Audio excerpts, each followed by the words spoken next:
40 minutes అయింది వినాయకుడు నిమజ్జనం స్టార్ట్ అయ్యి. 40 feet వినాయకుడు వరంగల్లో.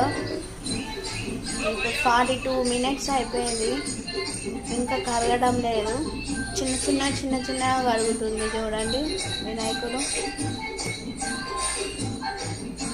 మొత్తం ఫైర్ ఇంజన్ పెట్టి పైప్స్ వేసి వాటర్ కొడుతున్నారు అన్నమాట.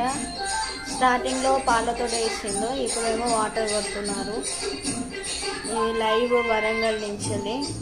40 feet వినాయకుడు ఫస్ట్ టైం కదా, చూడండి కరిగిస్తున్నారు. మన హైదరాబాద్ ఏమో వినాయకుడిని తీసుకెళ్ళి నిమజ్జనం చేసిళ్ళు, కానీ వరంగల్లో మాత్రం ఎక్కడున్న వినాయకుడు అక్కడే నిమజ్జనం చేస్తున్నారు. ఇదే మొదటిసారి కదా.